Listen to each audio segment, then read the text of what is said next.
Comment peut-on décemment demander sans gêne, avec insistance aux Africains, de prendre position officiellement dans la guerre en Ukraine? Comment peut-on leur demander de voter pour l'un ou l'autre camp lorsque l'on regarde ces images des Africains malmenés, tabassés, emprisonnés, torturés, pendant que l'on évacue les nationaux pour les mettre à l'abri de l'autre côté dans cette guerre où ils n'y sont pour rien? Des Africains qui vivaient dans ce pays, ainsi livrés à eux-mêmes, alors que la presse internationale s'émeut à juste titre du sort des Ukrainiens. Heureusement, un nombre non négligeable aux Nations Unies, le 2 mars dernier, a préféré, une fois n'est pas coutume, l'abstention, ou a choisi de ne pas être dans la salle pour ne pas prendre position, comme l'illustre cette carte. 8 pays ont choisi de ne pas être dans la salle, tout simplement. Et 17 se sont abstenus. Un pays, l'Érythrée, a voté contre. 28 ont voté en faveur du projet de résolution proposé par les États-Unis et l'Ukraine pour condamner l'invasion de l'Ukraine sur les 54 pays africains. Une très faible majorité donc en faveur du oui, ce qui est très loin de refléter la tendance qui a dominé dans le reste du monde, qui a massivement voté en faveur de la résolution. 141 pays sur 192 au total. Lorsque l'on regarde ces images, on est encore plus conforté dans l'idée selon laquelle il faut que nous, Africains, nous trouvions notre humanité, notre place, qu'on exige le respect de tous. Ces Africains de la diaspora dans les pays baltes vivent le racisme au quotidien, dans l'indifférence la plus complète. Que l'on soit en Ukraine, en Biélorussie, en Crimée ou en Russie, il faut que cela soit su et que nous sortions de cette situation où à chaque fois nous sommes les dindons de la farce internationale. Il faut que les Africains soient considérés partout comme des êtres humains à part entière. Parce que pendant ce temps, tout à fait naturellement, et on ne peut pas le leur reprocher, au contraire, en Europe, on envisage déjà avec beaucoup d'amitié et d'honnêteté l'accueil des réfugiés ukrainiens qui correspondent, je reprends les propos de quelques confrères et personnalités, au type de réfugiés que l'Europe sera prête à accueillir et intégrer plus facilement. Des populations qui collent mieux à sa civilisation. Ça sera sans doute une immigration de grande qualité, en revanche. Ce seront des intellectuels. Parce que ce sont des Européens de culture, même si on n'est pas dans l'Union européenne, on est avec une population qui est très proche, très voisine. On ne parle pas là de Syriens qui fuient les bombardements du régime syrien soutenu par Vladimir Poutine. On parle d'Européens qui partent à leurs voitures qui ressemblent à nos voitures. Il y a une différence entre les Ukrainiens qui, encore une fois, participent de notre espace civilisationnel avec des populations qui appartiennent à d'autres civilisations. On aura une immigration de grande qualité dont on pourra tirer profit. Nous ne sommes pas face à des migrants qui vont passer dans une logique d'immigration. This isn't a place, with all due respect, like Iraq or Afghanistan that has seen conflict raging for decades. This is a relatively civilized, relatively European. Ces personnes qui ne peuvent pas monter dans les trains pour quitter Kiev, qui ne peuvent pas rentrer en Pologne, sont des immigrés, des étudiants. Ce sont des Africains qui n'ont pas les mêmes droits que les Ukrainiens chez qui ils vivaient ou faisaient leurs études. Selon la Convention de Genève, mais aussi la Charte additionnelle des droits de l'homme de l'Union africaine, ils devraient bénéficier du même soutien, de la même protection, du même traitement que les autres réfugiés qui fuient la guerre. Mais ils n'ont malheureusement pas la bonne origine ou la bonne couleur. Et ce rejet par un pays appartenant pourtant à l'Union européenne, la Pologne, pour ne citer qu'elle, a été intégré. Cela ne semble pas préoccuper grand monde. C'est presque un détail. D'ailleurs, dans un premier temps, aucun média, ou presque, n'était pressé de se faire l'écho de ce tri, de ce rejet. Ça faisait désordre dans le climat de solidarité, d'humanité et d'union affiché pour l'Ukraine et l'Europe. Ce que cette situation offre n'est que la manifestation en public de ce que vivent les Africains dans l'ensemble des pays baltes, j'allais dire de l'ancienne Europe de l'Est, qu'ils soient en Ukraine, en Pologne, en Biélorussie, en Estonie, en Géorgie, en Crimée ou en Russie. C'est le même traitement. Ceci doit interpeller chaque dirigeant africain sur le sens de nos prises de position à l'international. Pendant ce temps, dans l'un et l'autre camp, on drague nos représentants pour obtenir nos voix à l'ONU. Quelle tristesse, quelle tragique comédie. Plus calmement, plus froidement, comment est-ce possible qu'en 2022, presque en direct, en mondovision, un pays puisse envahir un autre sans se gêner, qu'il puisse l'annexer, qu'en 2022, les forces aériennes, terrestres et maritimes coordonnées d'une puissance puissent mettre la main sur un territoire voisin sans coup férir, que malgré les indignations, les condamnations, elle ne recule pas. Dans quelle époque vivons-nous? N'est-ce pas là la preuve que le monde n'est pas si sûr qu'on veut bien le laisser penser? Quelles que soient les raisons, quelles que soient les justifications, comment peut-on arriver là avec autant de morts? Quel que soit l'endroit du monde où l'on se trouve, cette scène fait peur. Elle ne rassure pas en tout cas. Et plus triste, dans cette tragicomédie, la solitude de l'Ukraine. Au-delà des menaces et des sanctions, elle est bien livrée à elle-même. Я дійсно вдячний кожній державі, яка допомагає Україні конкретно, але конкретно, а не просто словами. Але є й друге. Ми залишаємось наодинці у захисті нашої держави. Хто готовий воювати разом з нами? Чесно, не бачу таких. Хто готовий дати Україні гарантію вступу до НАТО? Чесно. Because you are afraid. Because NATO is not willing to defend. Because NATO is afraid of a World War III. But it is already started. And these are Ukrainian children who are there taking the hit. You're talking about more sanctions, Prime Minister, but Roman Abramovich is not sanctioned. He's in London. His children are not in the bombardments. His children are there in London. Putin's children are in Netherlands, in Germany, in mansions. Where are all these mansions seized? I don't see that. I see that my family members, that my team members are saying that we are crying. We don't know where to run. This is what is happening, Prime Minister. Look, I just want to say that I'm acutely conscious that there is not enough that we can do as the UK government to help in the way that you want. And I've got to be honest about that. C'est clair, l'Ukraine est seule face à son destin. Elle ne risque pas de voir débarquer des contingents américains ou européens avec des armes sophistiquées de dernière génération. Elle ne risque pas de voir arriver une force Takuba ou Serval ou Barkhane. En face, c'est du sérieux. Personne ne peut se risquer à prendre des armes contre la Russie et son arsenal nucléaire. On va tous s'indigner, multiplier des sanctions économiques, fournir de l'armement, mais ça ne rétablira pas l'Ukraine dans sa souveraineté, je le crains. Ça ne ressuscitera pas ses morts. Ceux qui hier, dans l'ombre, poussaient l'Ukraine à s'enhardir contre Moscou, se sont éclipsés ou parlent désormais de loin.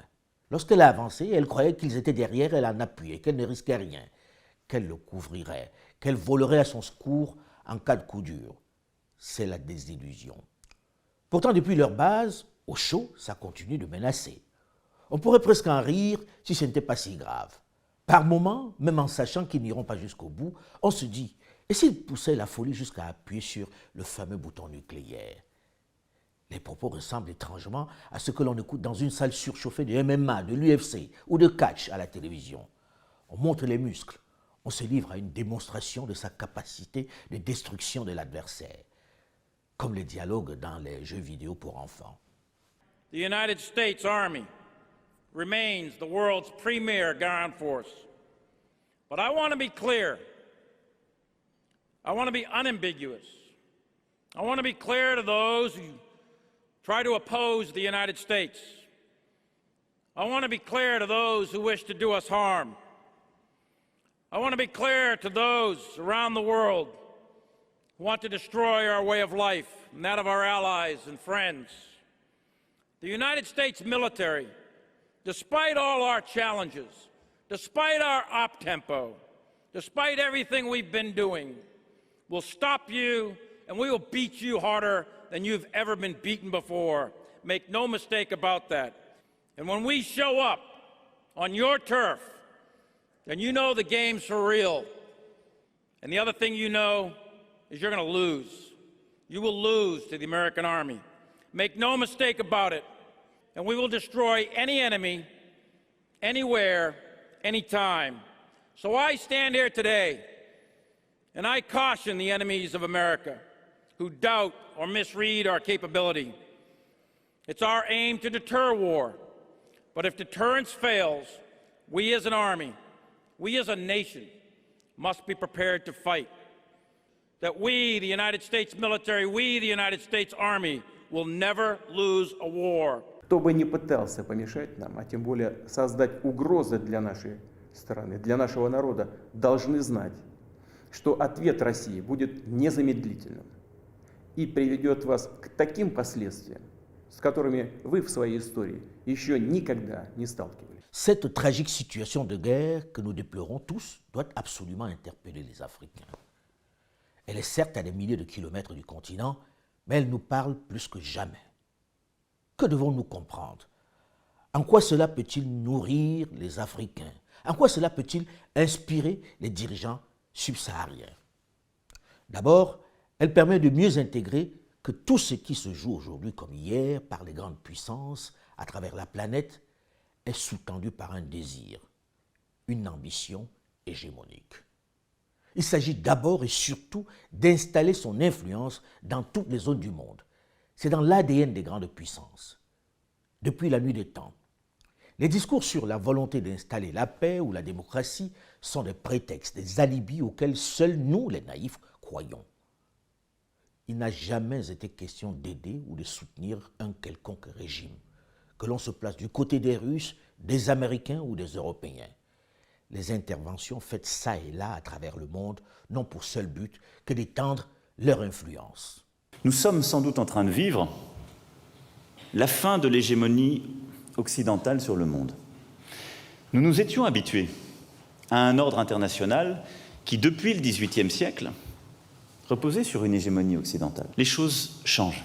Et elles sont profondément bousculées par les erreurs des Occidentaux, dans certaines crises, par les choix aussi américains depuis plusieurs années. Et puis, c'est aussi l'émergence de nouvelles puissances dont nous avons sans doute longtemps sous-estimé l'impact. La Chine au premier rang, mais également la stratégie russe, menée, il faut bien le dire, depuis quelques années avec plus de succès. L'Inde qui émerge, ces nouvelles économies qui deviennent aussi des puissances, pas seulement économiques, mais politiques, et qui se pensent, comme certains ont pu l'écrire, comme de véritables États-civilisations, et qui viennent non seulement bousculer notre ordre international, qui viennent peser dans l'ordre économique, mais qui viennent aussi repenser l'ordre politique et l'imaginaire politique qui va avec. Tout ça doit nous poser des questions profondes. D'abord, nous faire constater que les habitudes, les dogmes qui étaient les nôtres ne sont plus valables. Et la Russie fait aujourd'hui florès dans toute une série de pays d'Afrique, la Centrafrique et beaucoup d'autres, là où nous hésitons à aller. Et aujourd'hui, nous sommes en train de nous rétrécir. Enfin, les pays européens, les États-Unis sont en voie de désinfluence en Afrique, en Amérique latine. La seconde chose que nous devons comprendre lorsque l'on écoute l'ensemble des médias du monde occidental, c'est le poids, l'importance de la propagande. Elle ne s'est pas arrêtée avec la fin du communisme, non. Elle a simplement pris une autre dimension. Elle est tellement insidieuse que même l'immense majorité des journalistes qui disent des informations n'ont pas conscience qu'ils se font l'écho d'une pensée savamment distillée et érigée en vérité, celle que leurs autorités leur servent. Elle passe à travers différents médias, multiples supports que financent de nombreuses puissances, mais aussi par la force de conviction de nombreux spécialistes qui s'y succèdent. C'est peut-être le dernier journal d'RT France. Alors après toutes les tentatives de fermer notre chaîne en Europe et les pressions que l'on subit depuis plusieurs jours maintenant, vous l'aurez compris, nous ne pourrons bientôt plus exercer notre métier, notre passion de journaliste comme nous l'avons fait pendant plus de 4 ans.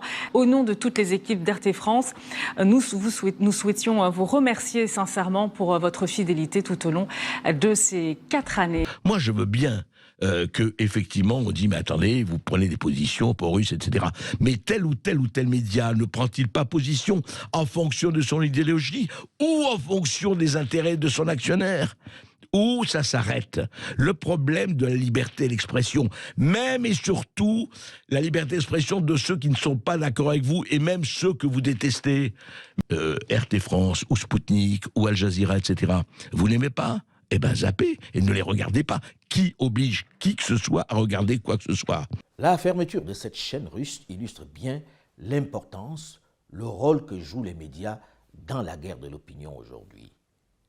Et la Russie est loin d'être la seule à se livrer à cette pratique. L'histoire rappelle des faits têtus.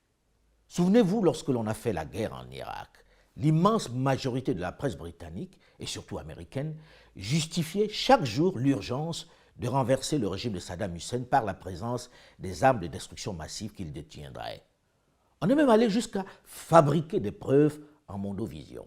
When Iraq finally admitted having these weapons in 1995, the quantities were vast.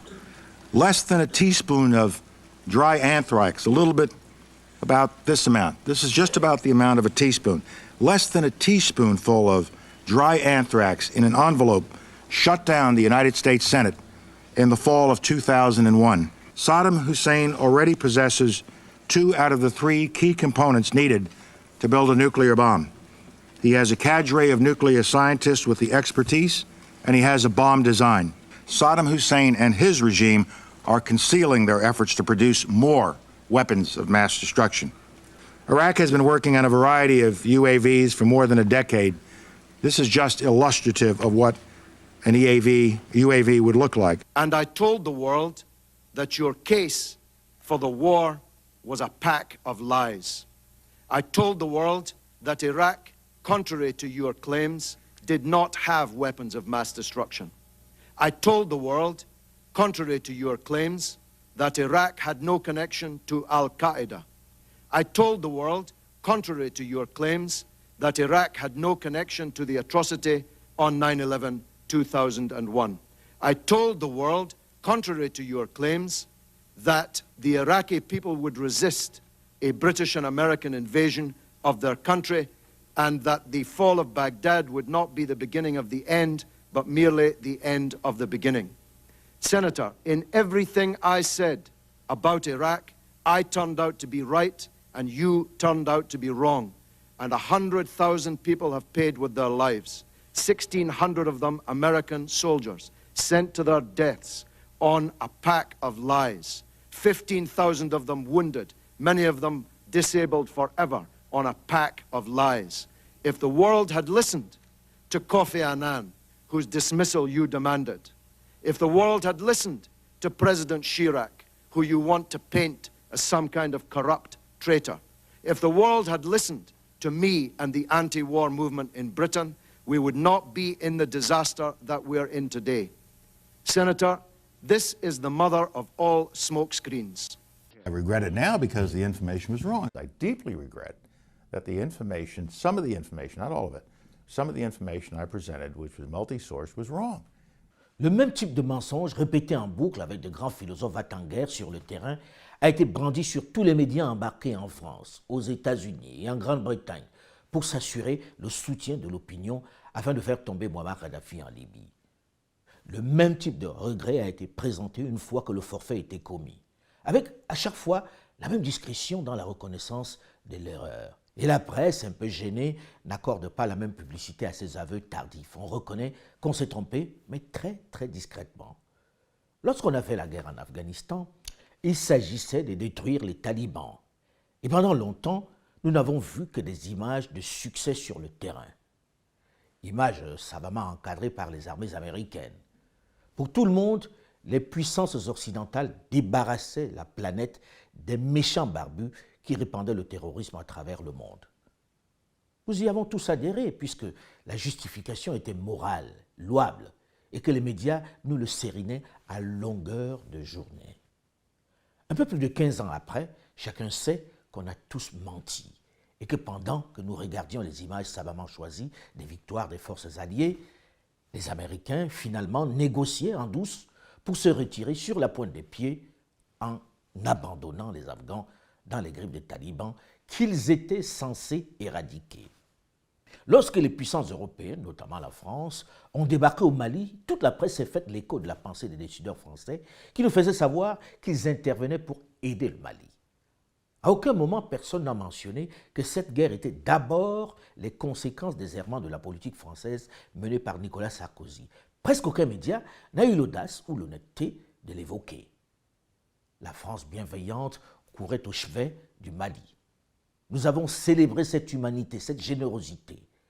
9 ans après, des milliers de morts civils après, plus d'une cinquantaine de soldats français morts après, on ne connaît même pas le nombre de soldats maliens tués. Ce que retient la presse internationale, c'est l'impossibilité pour les armées européennes de continuer leur mission sur le terrain en raison de l'hostilité des autorités militaires qui ont pris le pouvoir. Les armées partent parce que le climat n'est plus serein.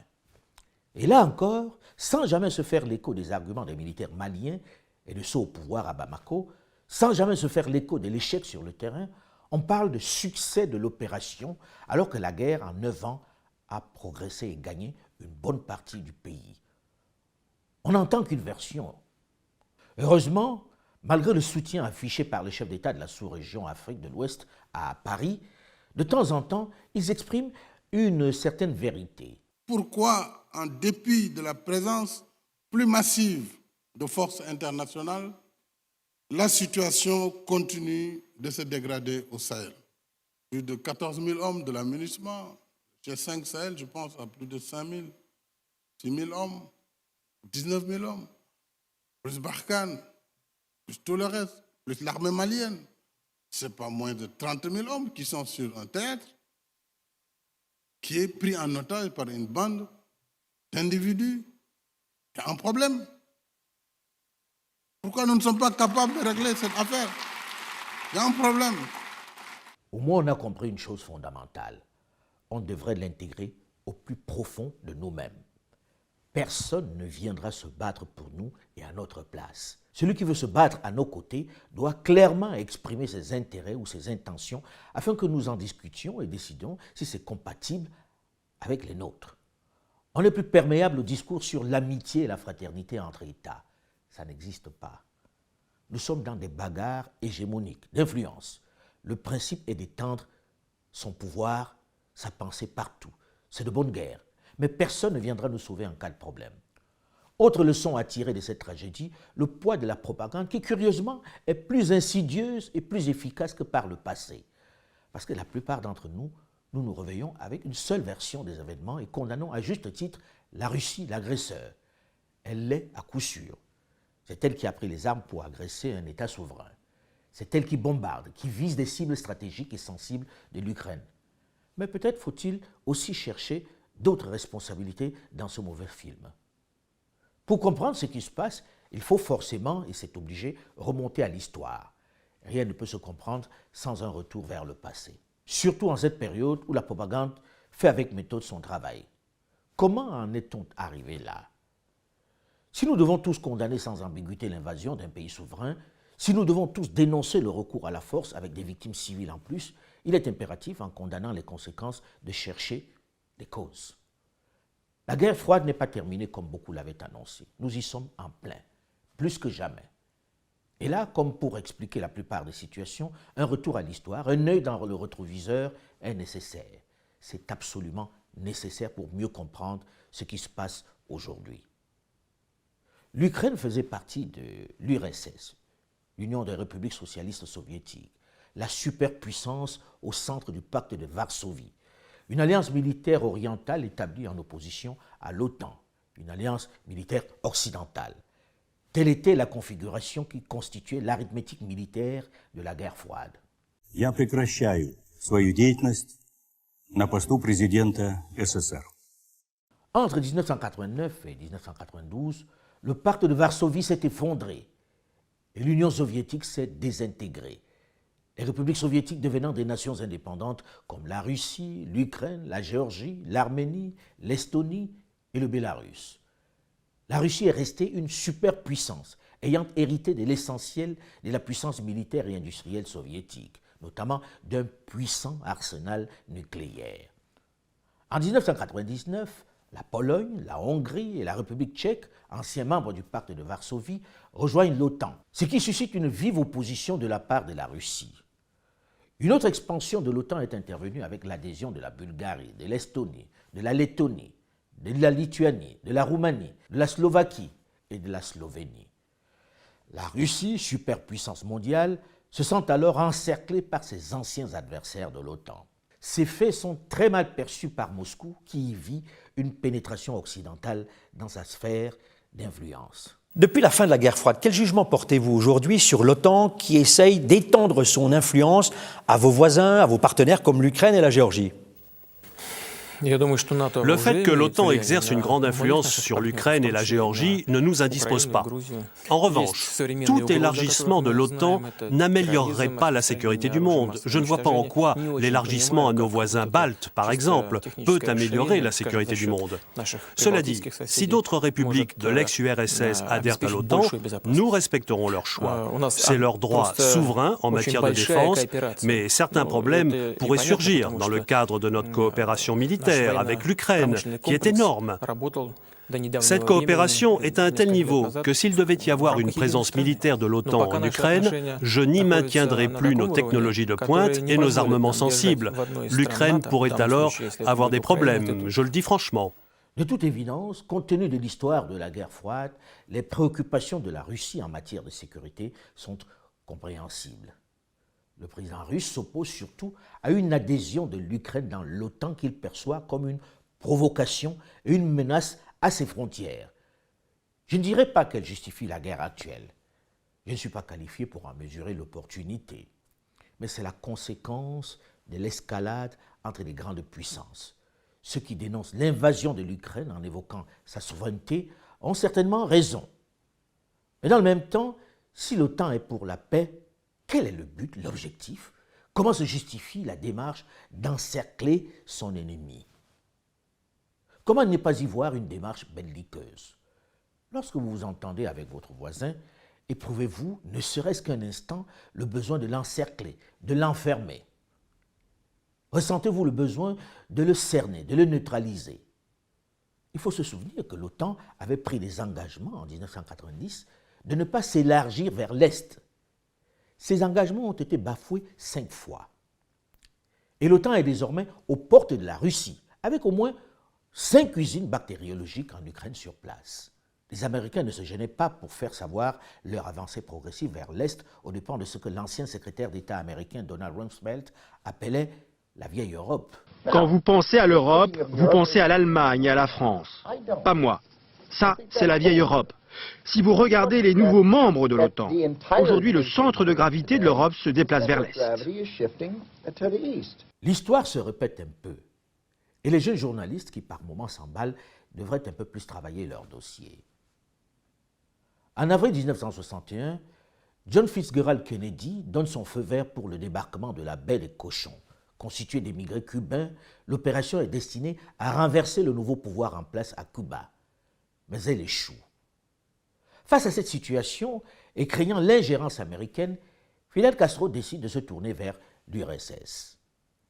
Or, à la fin de l'année 1961, les États-Unis ont profité de leur base en Turquie et en Italie pour installer des rampes de missiles menaçant directement l'URSS. Nikita Khrouchtchev décide en 1962 de s'accorder avec Castro pour installer à Cuba des rampes de missiles à tête nucléaire susceptibles d'atteindre directement le territoire des États-Unis et notamment la Floride. Les rampes sont repérées par l'aviation américaine le 14 octobre 1962. À moins de 200 km des côtes américaines. Un tel arsenal représente une vraie menace, une menace majeure pour les États-Unis d'Amérique. La tension monte ensuite très rapidement, jusqu'au 24 octobre, jour où Kennedy informe le peuple de la situation et du blocus maritime qu'il a mis en place. Pendant plusieurs jours, le monde va vivre avec le spectre d'une guerre nucléaire. Kennedy s'étant assuré du soutien de ses alliés et Khrouchtchev refusant de donner des contre-ordres. Finalement, après une confrontation de marines russes et américaines au large de Cuba, l'URSS décide de reculer. Elle accepte de démanteler les rampes de lancement cubaines le 28 octobre 1962 contre le démantèlement des rampes américaines en Turquie, avec la promesse des États-Unis de ne plus envahir Cuba sans provocation directe. Au regard de toute cette histoire, on mesure bien que ce qui se joue en Ukraine est une histoire de bataille et de guerre d'influence entre les grandes puissances. Les petites nations trinquent comme les fourmis que l'on écrase dans une bataille entre éléphants. Alors que l'on ne demande plus aux Africains de prendre position, d'être pro-OTAN ou pro-pacte de Varsovie, d'être pro-États-Unis, pro-France ou pro-Russe.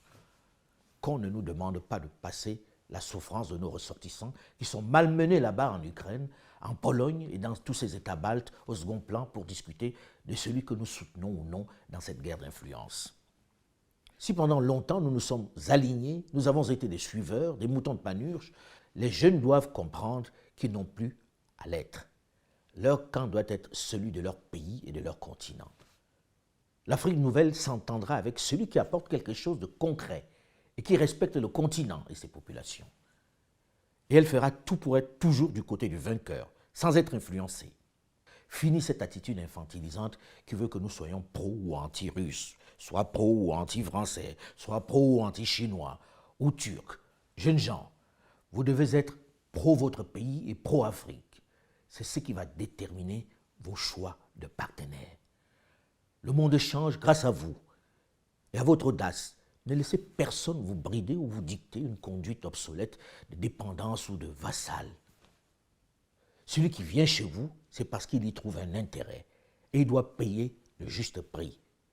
Mais vous devez vous souvenir, la faute n'est pas seulement imputable à l'autre, non. Nous sommes les premiers responsables et il faut le reconnaître. L'aliénation culturelle finit par être partie intégrante de notre substance, de notre âme. Et quand on croit s'en être débarrassé, on ne l'a pas encore fait complètement. Souvent, le colonisé ressemble un peu, ou l'ex-colonisé même, ressemble un peu à cet esclave du 19e siècle, qui libéré va jusqu'au pas de la porte, et puis revient à la maison parce qu'il ne sait plus où aller. Il ne sait plus où aller. Depuis le temps qu'il a perdu la liberté. Depuis le temps qu'il a acquis des réflexes de subordination. Depuis le temps qu'il a pensé, comme appris à penser à travers son maître. C'est un peu ce qui est arrivé aussi à l'intelligentsia africaine dans son ensemble. I come here tonight and plead with you. Believe in yourself and believe that you're somebody. Nobody else can do this for us. No document can do this for us. If the Negro is to be free, he must move down into the inner resources of his own soul and sign with a pen and ink of self-assertive manhood his own Emancipation Proclamation. Don't let anybody take your manhood.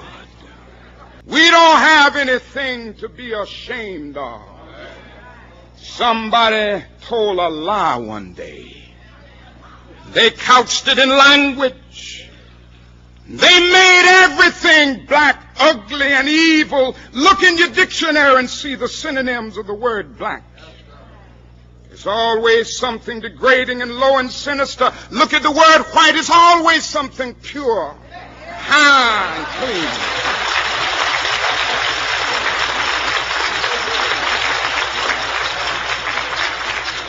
But I want to get the language right tonight.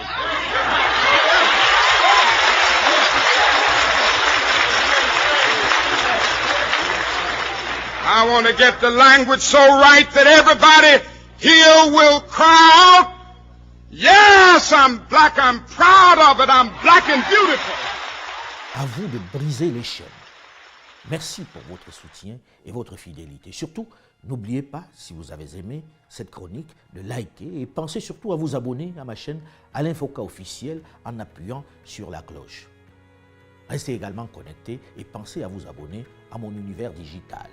La page Facebook Alain Foka officiel, le compte Twitter Alain Foka 2005 et le compte TikTok Alain Foka 2005. À très vite.